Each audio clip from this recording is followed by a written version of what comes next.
వరంగల్ జిల్లా నర్సంపేట నియోజకవర్గం వ్యాప్తంగా దుగ్గుండి, నెల్లపల్లి, ఖానాపూర్, చెన్నారావుపేట, నెక్కొండ, నర్సంపేట రూరల్ మండల సర్పంచులు ప్రమాణ స్వీకారం చేశారు. చాపలబండ సర్పంచ్ అల్లాటి ప్రభు మాట్లాడుతూ సర్పంచ్గా గెలిపించిన గ్రామాన్ని అహర్నిశలు కృషి చేసి గ్రామ అభివృద్ధి చేస్తానని తెలియజేశారు. ఈ కార్యక్రమంలో కార్యదర్శి రాజమౌళి, దుగ్గుండి మండలం బ్లాక్ కాంగ్రెస్ అధ్యక్షులు తోకల శ్రీనివాసరెడ్డి, గ్రామస్తులు పాల్గొన్నారు.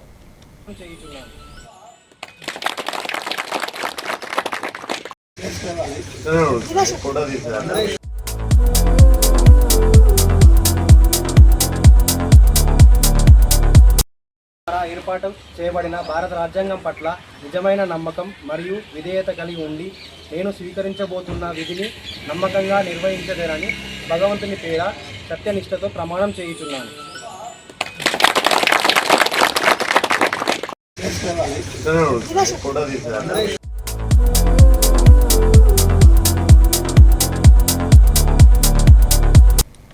ఏర్పాటు చేయబడిన భారత రాజ్యాంగం పట్ల